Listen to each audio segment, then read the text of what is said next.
여러분 만나 뵈서 반갑습니다. 우리 전소혜종 목사님께서 개척하셔서 또 목회하는 교회에 초청을 받아서 왔는데요. 전 목사님은 이제 그 장신대 교수로 계실 때 같이 또 교수로 있었고 또 함께 교주했던 참 귀한 분입니다.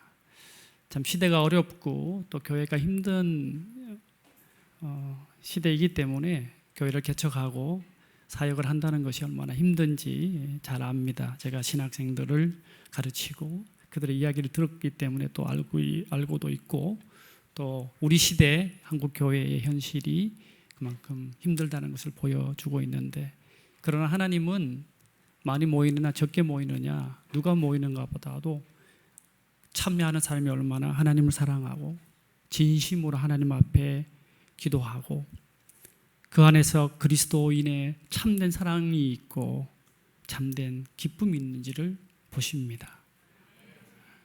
그래서 눈에 보이는 외양이라든지 건물의 화려함이라든지 재정의 어떤 많고 적음이 하나님 앞에는 그렇게 중요하지 않습니다. 그런 의미에서 여러분의 이 교회가 정말 이 시대에 하나님이 기뻐하시고 온전하신 뜻을 이루는 교회가 되기를 간절히 바랍니다. 이번 여름은 참 더웠죠. 특별히 이 남부지방은 많이 더웠다고 들었습니다. 근데 이제 8월 20일 지나가면서 이제 좀 살만하죠. 이제 9월이 들어가면 추석이 이제 곧 됩니다.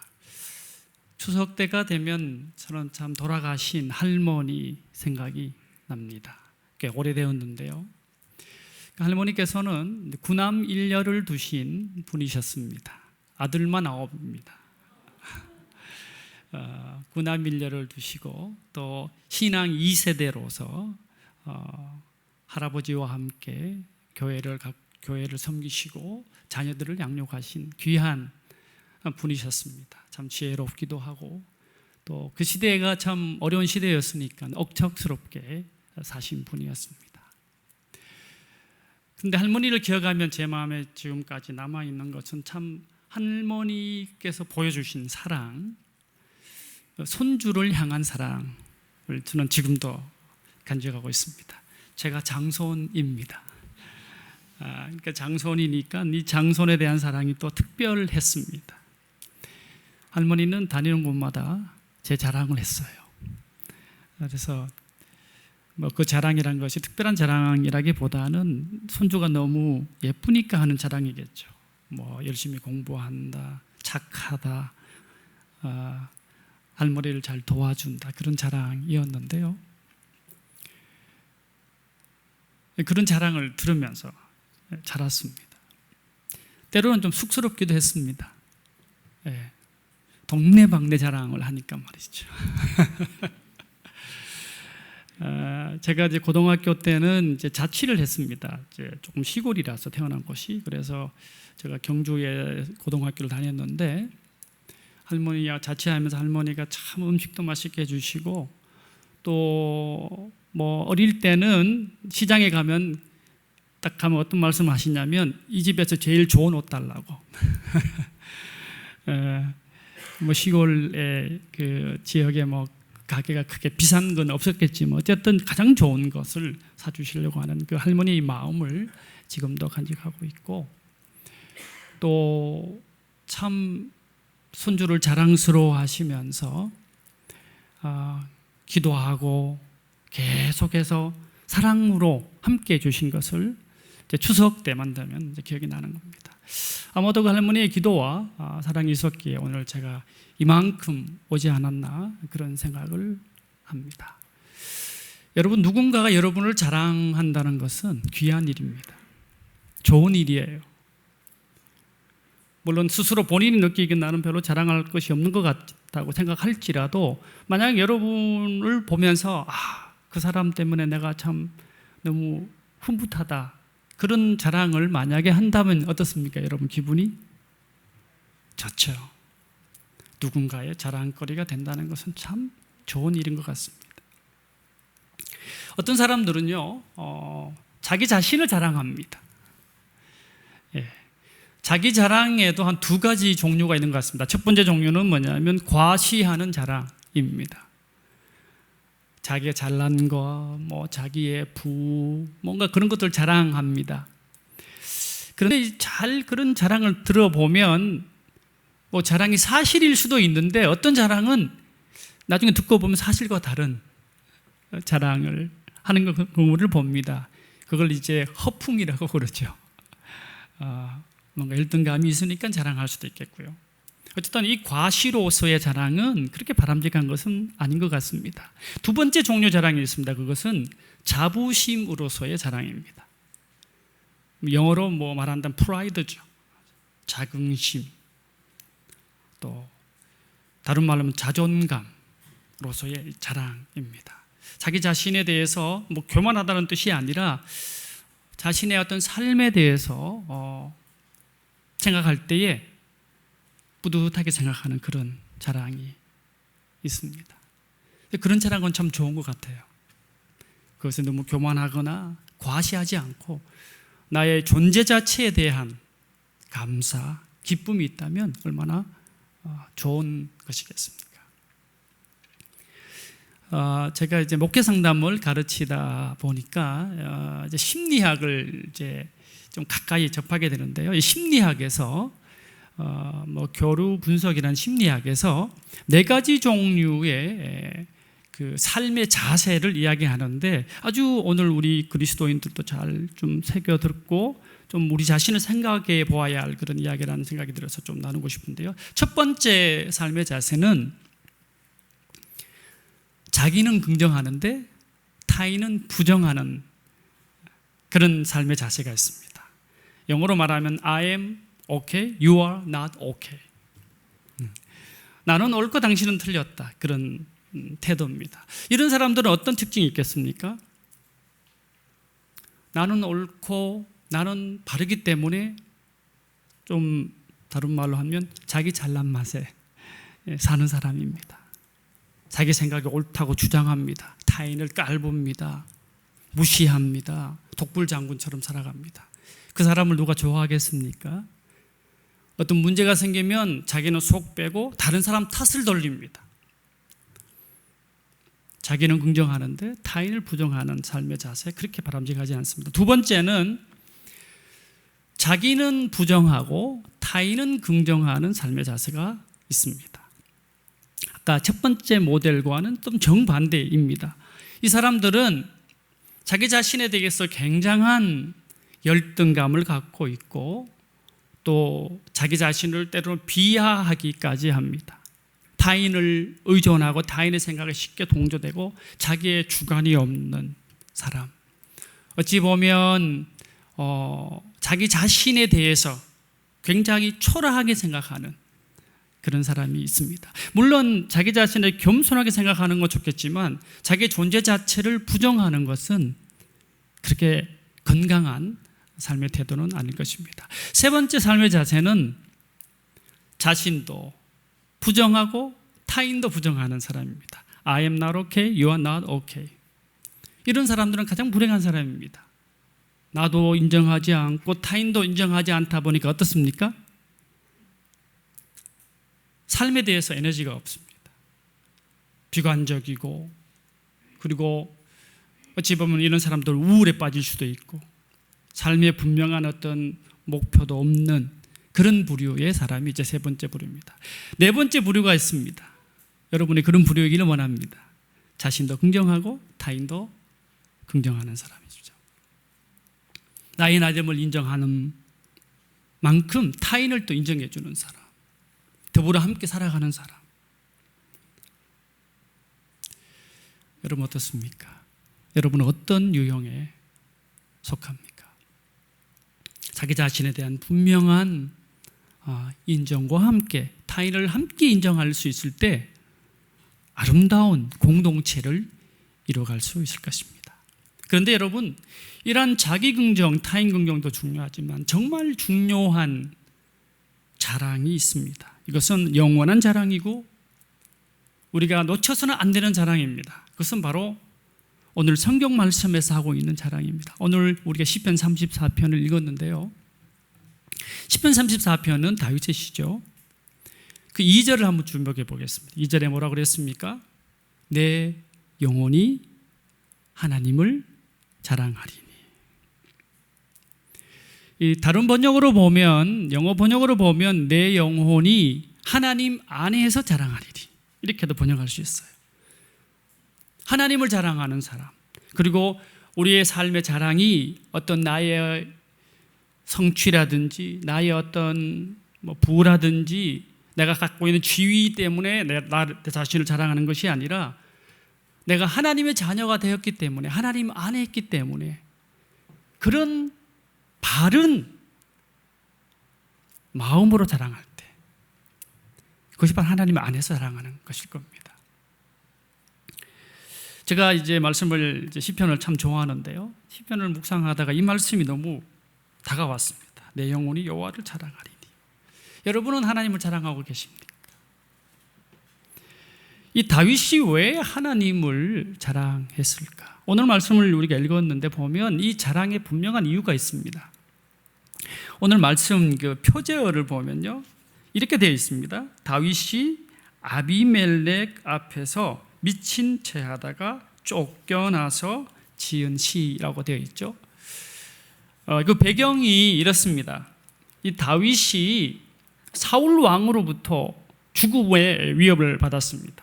사울이 다윗을 모함을 하고 자신의 왕위를 빼앗으려고 한다고 생각했습니다. 거의 미치광이처럼 다윗을 죽이려고 했습니다. 그래서 다윗이 피신을 다니는데요, 피신을 다니다 보니까 갈 곳이 없어요. 그래서 어디로 갔냐면 당시에 블레셋 땅이었던 가드 지역으로 간 것입니다. 왜 블레셋 땅으로 갔겠어요? 블레셋은 당시에 그 이스라엘과 적대 관계였기 때문에 사울 왕이 블레셋 지역까지는 못 올 거 아닙니까? 그래서 피해서 갔는데 다윗이 그의 병사들과 함께 피신을 해서 왕 앞에 섰더니 왕의 신하들이 다윗을 알아보는 겁니다. 알아차리는 겁니다. 왜냐하면은 여러분 그 거인 장수인 골리앗 아시죠? 골리앗이 바로 가드 출신이거든요. 그런데 골리앗을 죽인 사람이 누굽니까? 다윗 아닙니까? 그걸 알고 있었던 거죠. 지금은 비록 이 다윗이 피신해서 도망자 신세고 힘이 없는 신세지만 이 신하들은 이 다윗이 골리앗을 죽인 장군이라고 왕에게 보고한 겁니다. 그때 왕이 어떻게 했겠습니까? 위협을 느끼면 이 다윗을 처형할 수도 있겠죠. 그래서 이 다윗이 어떻게 하냐면 기지를 발휘합니다. 미친 척하게 되죠. 성경에 보면 침을 흘리고 그 미친 사람처럼 그렇게 연기를 한 것입니다. 사실 그렇게 했더니 어떻게 됩니까? 그 왕이 이 세상에 미친 사람 없어서 얘를 데리고 왔느냐 그러면서 쫓아버리죠. 그래서 그 죽음의 위협으로부터 피신하게 됩니다. 그 위협을 경험한 다음에 쓴 시가 바로 시편 34편이라고 되어 있습니다.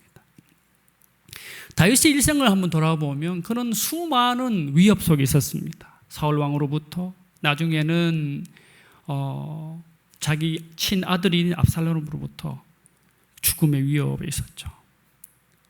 근데 그럴 때마다 그는 하나님께서 그에게 어떻게 했는지를 기억합니다. 오늘 말씀을 보면 4절을 이렇게 말하고 있죠. 내가 여호와께 간구하며 내게 응답하시고 내 모든 두려움에서 나를 건지셨다. 이게 참 중요한 것은 내가 여호와께 어떻게 했다고요? 간구하며 어떻게 응답하셨습니까?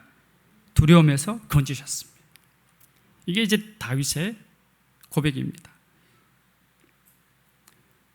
여러분 6절로 같이 한번 읽어볼까요? 6절 읽겠습니다. 이 곤고한 자가 부르짖음에 여호와께서 들으시고 그의 모든 환난에서 구원하셨도다. 아멘. 네. 곤고한 자, 고통 중에 있는 자가 어떻게 했습니까? 부르짖음에. 여러분 언제 부르짖죠? 아까 여러분 통성기도 하셨는데요. 통성기도 한국적 기도죠. 그래서 제가 미국에서 공부할 때 통성 프레야라고 미국에서는 이야기하죠. 통성기도. 한국인의 아주 독특한 기도입니다. 그죠? 미국 사람들은 기도를 조용하게 하거든요. 시끄럽게 안 하거든요. 한국인의 정서가, 한의 정서가 있습니다. 하나님 앞에 울부짖는 거죠. 마치 이 다윗은 오늘 우리 한국인들을 대변하는 것 같습니다. 곤고한 자가 부르짖음에 어떻게 해요? 여호와께서 들으시고 그의 모든 환난에서 구원하셨다 그랬습니다. 또 한 번 더 있습니다. 오늘 읽지 않았는데 17절 한번 보시면 이렇게 말하거든요. 한번 여러분 혹시 가능하면 같이 읽어보겠습니다. 17절 의인이 부르짖음에 여호와께서 들으시고 그들의 모든 환난에서 건지셨도다. 아멘. 이 다윗의 시편 34편 가운데 3절이나 그의 기도를 들으시는 하나님, 환난 가운데서 구원하는 하나님을 다윗은 증거하고 있는 것입니다. 여러분, 기도의 응답을 믿습니까? 기도의 응답을 경험하신 적이 있습니까? 아멘 소리가 별로 안 크신 것 같아요. 아마 여러분 다 그런 경험이 있을 겁니다. 어떤 분, 여러분 중에 한 분이라도 나는 그런 경험한 적 없다는 분 혹시 계시다면 그거는 제가 장담하건대 망각해서 그렇습니다. 여러분이 살아오면서 잘 되돌아보면, 삶을 되돌아보면 삶의 어떤 구비구비마다 하나님의 개입이 있었어요. 그래서 성경은 우리에게 기억하라고 가르칩니다. 하나님의 사랑을 기억하고 하나님의 기적을 기억하고 하나님의 다스리심을 기억하고 하나님의 치유하심을 기억하라. 은혜를 잊지 말라 말합니다. 이 다윗은 하나님께서 그의 인생에서 그 가드왕 아기스로부터 구해주신 그 은혜를 찬양하고 그의 삶의 순간순간마다 함께 하신 그 하나님의 놀라운 은혜에 대해서 그러한 경험을 바탕으로 하나님을 자랑하는 것입니다. 하나님은 나의 기도를 들으시는 분이고 나를 환난에서 구원하시는 분이라는 사실을 그는 분명히 알았기 때문입니다. 오늘 말씀에 보면 아주 흥미로운 한 구절이 있는데요. 7절입니다. 7절 한번 보시죠. 같이 읽겠습니다. 여호와의 천사가 주를 경외하는 자를 둘러 진치고 그들을 건지시는도다. 여러분 천사의 존재를 믿습니까? 예, 천사. 성경에만 나오는 존재입니까? 그렇지 않죠. 예수님의 수태고지도 천사가, 주의 사자가 왔습니다. 성경 읽어보면 천사들이 많이 나옵니다. 하나님께서 그의 천사를 보내서 지켜주셨다는 거죠. 열왕기 하에 보면 6장에 보면 이 엘리사 시대에 엘리사가 굉장한 선지자였습니다. 엘리야를 이어서 엘리야의 영감에 갑주를 받았죠. 그래서 굉장한 하나님의 그 은혜를 입어서 뭐 기적적인 일을 많이 일으키고 다른 사람의 생각을 다 깨뚫습니다. 그래서 아람 군이 이스라엘에 항상 적군이었습니다. 요단 동편에 있는 큰 나라인데요. 호시탐탐 이스라엘을 침범을 했는데 뭔가 이렇게 아람 군대가 준비해서 어디 진을 치면 이미 이스라엘 군대가 와서 입구에서 도저히 침범할 수가 없는 거예요. 그래서 어떻게 되는지 알아보니까 엘리사 때문에, 엘리사가 미리 다 알고 준비하고 있는 겁니다. 그래서 아람 왕이 뭘 어떻게 하냐면 군대를 동원합니다. 군대와 병거를 동원해서 당시 엘리사가 살고 있었던 도단 지역에 이 성읍, 작은 성읍이겠죠. 그 지역을 에워싸고 포위합니다. 큰일 났죠. 그 광경을 보고 엘리사의 사환이 엘리사 선생님이 뛰어갑니다. 선생님 큰일 났습니다. 우리가 지금 아람 군대에서 둘러싸여서 우리가 꼼짝없이 죽게 되었다고. 좀 과장을 하면 그렇게 엘리사에게 보고했더니 엘리사가 뭐라고 사환에게 대답한지 아십니까? 열왕기 하 6장 16절에 이렇게 기록되어 있는데요. 두려워하지 말라. 우리와 함께한 자가 그들과 함께한 자보다 많으니라 그랬습니다. 우리와 함께한 자가 그들과 함께한 자보다 많다. 이 사환은 그 이야기를 듣고 처음에 믿지 않았습니다. 아니 눈으로 봤을 때 아람 군대는 여기 성경을 보니까 군대, 마을 병거가 성읍을 에워싸가지고 뭐 거의 포위되어 있는데 우리 군대가 더 많다니 이게 무슨 말인가? 우리 육신의 눈으로는 이 사원의 육신의 눈으로는 믿을 수가 없었어요. 그래서 어떻게 합니까? 엘리사가 기도를 하죠. 했더니 이 사원의 눈이 활짝 열립니다. 눈이 활짝 열려서 성경에 보면 눈이 열려 불말과 불병거가 산에 가득한 것을 봅니다. 열왕기하 6장 17절이죠. 그때서야 알았던 것입니다. 하나님의 이 군대가 지키고 있었다는 것을. 사환은 몰랐던 거죠. 그의 육신의 눈은 가려 있었어. 영의 눈이 가려 있어서 육신의 눈으로는 자기들이 죽게 될 거라고 생각했지만 엘리사는 알았던 것입니다. 사랑하는 여러분, 하나님께서 하나님의 천사를 보내셔서 여러분을 지키고 있음을 아십니까? 별로 믿지 않는 듯한 제스처신데요. 저는 그런 경험을 한 적이 있습니다. 막 차를 몰고 가는데 섬찟한 느낌이 들고 막 바짝 정신을 차려서 운전을 했는데 나중에 알고 보니까 교통사고 순식간에 날 수 있는 그런 상황을 모면했던 적도 있고요. 뭐 신문을 통해서도 정말 교통사고 크게 났는데 차는 완전히 망가졌는데 그 차에 탔던 사람은 정말 머리털 하나 상하지 않았던 이야기들 가끔 보지 않아요? 그런 일이 어떻게 가능하겠습니까? 기적적인 역사, 주의 천사가 지키시는 거죠. 이 다윗이 고백하는 것은 바로 그것입니다.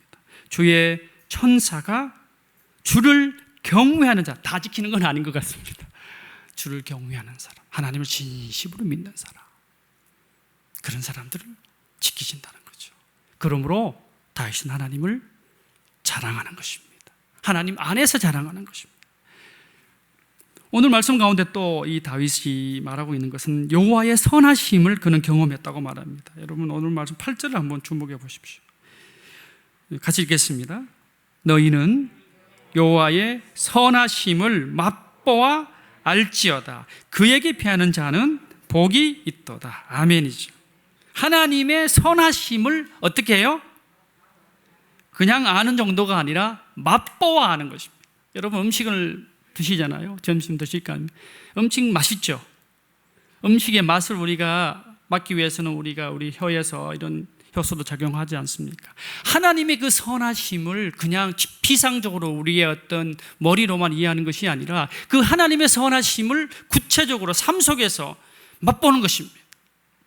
여러분은 하나님의 선하심을 믿으십니까? 하나님의 선하심이 여러분과 함께하고 있다고 믿습니까? 우리가 잘나서 우리가 뛰어나서가 아니고 우리가 기도해서가 아니라 우리가 하나님의 자녀이기 때문에 하나님을 믿는 사람이기 때문에 하나님을 경외하기 때문에 하나님은 우리에게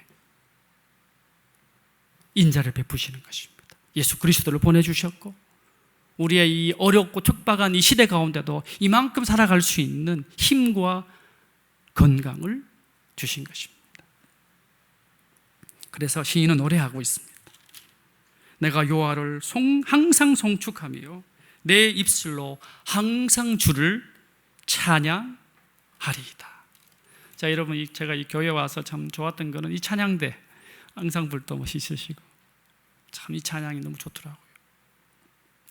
하나의 형식이 아니라 예배 형식이 아니라 이 찬양한다는 것이 얼마나 큰 특권인지 모릅니다. 목소리가 좋고 나쁘고가 중요한 게 아닙니다. 나이가 젊든 나이가 많든 우리의 입술로 하나님을 찬양한다는 것은 하나님을 자랑한다는 것은 얼마나 소중한 일인지 모릅니다. 다윗이 그 경험을 이야기하지 않습니까? 3절에 보면 나와 함께 여호와를 광대하시다 하자. 더불어 함께, 혼자가 아니라 이 교회는 공동체입니다. 그렇죠? 더불어 함께 한 마음으로 하나님을 찬양하는 것입니다. 제가 시편 34편을 읽고 묵상하면서 떠오르는 신약의 인물이 있었는데 그 사람은 바로 사도 바울이었습니다. 여러분 사도 바울 잘 아시죠? 사도 바울은 굉장히 자랑거리가 많은 사람이었습니다. 그는 가문도 명문 가문이었고요. 당시로 보면 학벌도 뛰어났고요. 또 전도가 아주 창창한 그런 랍비로서의 경력까지 이룰 수 있는 그런 분이었습니다. 요즘식으로 말하면 스펙이 뛰어난 분입니다. 좋은 대학을 나오고 또 좋은 미래가 펼쳐질 수 있는 그런 사람이었는데요. 그런데 그 바울이 어떻게 됩니까? 예수 그리스도를 만납니다. 그러면서 그의 자랑거리가 180도 달라집니다. 지금까지 그가 자랑했던 그의 학벌이든 가문이든 그런 모든 것을 그는 배설물처럼 여겼다고 그랬습니다. 왜요? 예수 그리스도를 만나고 예수 그리스도가 그의 삶의 주인이 되었기 때문에 지금까지 자랑했던 모든 것은 다 내려놓고 진정한 자랑인 예수 그리스도를 자랑하게 됩니다. 그는 이렇게 고백합니다. 빌립보서 3장 8절 이하에 보면 또한 모든 것을 해로 여기면 내 주 그리스도 예수를 아는 지식이 가장 고상하기 때문이라. 내가 그를 위하여 모든 것을 잃어버리고 배설물로 여김은 그리스도를 얻고 그 안에서 발견되려 함이니. 그랬습니다. 예수 그리스도가 자랑이 된 것입니다.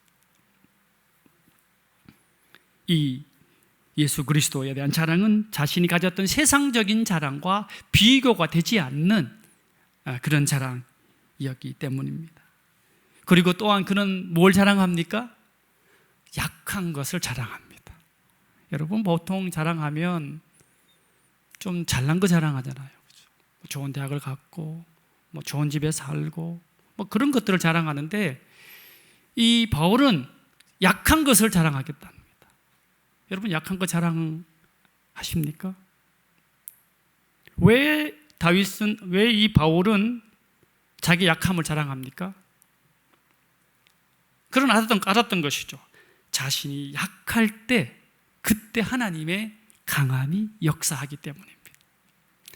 사실 이 바울에게는 고질병이 있었다 그러죠. 뭐 신약학자들 이야기를 들어보면 이게 뭐 간질이었다는 분도 있고 눈이 안 좋은 안질이었다는 분, 다양한 의견이 있는데 어쨌든 아주 중병, 아주 좀 계속적으로 힘들게 하는 어려운 병이 있었던 것 같습니다. 그래서 그 병을 낫게 해달라고 3번씩이나 기도했는데 하나님께서 어떻게 하셔요? 그 기도를 응답해 주시지 않으셨죠. 그런데 응답해 주시지 않은 것은 이 바울 측면이고 하나님은 다른 방법으로 말씀해 주셨습니다. 뭐라고 하셨습니까? 중요한 말씀이 있죠. 고린도 후서 12장 9절에 이렇게 말씀합니다. 그 기도를 했더니 내 은혜가 내게 족하도다. 이는 내 능력이 약한 데서 온전하여 짐이니. 그랬습니다. 하나님의 은혜가 내게 족하다. 너는 충분한 은혜를 누리고 있다. 그러면서 나의 능력, 하나님의 능력이 약한 데서 온전해진다. 너의 그 약함 때문에 너는 또 하나님을 의지하게 되고 더 기도하게 될 것이고 더 겸손하게 될 것이다. 약함 그 자체. 그 사람의 약함이지만 하나님은 그 약함을 사용하셔서 하나님의 강함을 드러내십니다. 하나님의 약함을 가장 강하게 드러내는 것이 바로 십자가 사건 아니겠습니까? 십자가, 치욕적인 십자가. 그러나 그 치욕적인 십자가가 무엇이었습니까? 우리를 살리려는 하나님의 위대한 계획이었습니다. 그 최승원이라는 분이 계십니다. 여러분 혹시 아시는지 모르겠는데 최승원 이분은 이제 테너 가수인데요. 남자 테너 가수인데 이제 어려서 이제 소아마비를 알아서 몸이 많이 불편했습니다. 그래서 뭘 할까 고민도 하고 인생에 대해서 비관하다가 좋은 목소리가 있어서 고등학교 때 성악을 공부해서 늦게 이제 대학을 갑니다. 한양대학교 음대를 나오고 그리고 미국에 이제 길이 열려서 유학을 갑니다. 그래서 열심히 성악 공부를 하는데 당시에 이제 뉴욕에서 이제 공부를 하면서 어떤 아주 큰 대회가 있어서 한번 나가보고 싶어서 그 대회에 이렇게 신청서를 냈습니다.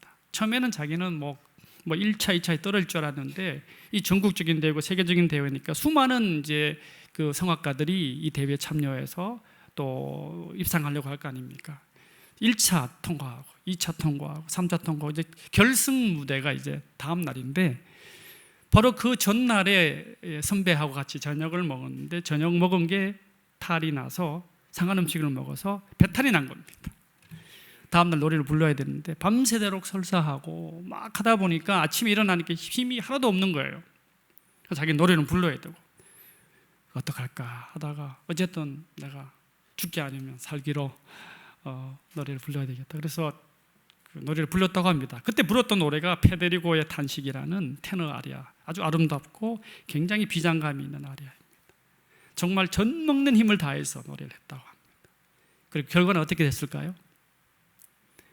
메트로폴리탄 성악 콩쿠르 1등을 했죠. 심사위원 전원 만장일치 1등을 했다고 그럽니다. 나중에 이 세승원 씨가 이제 간증을 하는데 그런 이야기를 합니다. 내가 만약 그 전날 배탈 안 났다면 1등 했을까? 배탈 안 나고 그랬으면 내가 그런 어떤 비장미를 갖고 못했을 것이다. 배탈이 났기 때문에 그런 탄식의 노래를 정말 실감 있게 할 수 있었을 것이라고 그는 그렇게 고백을 합니다.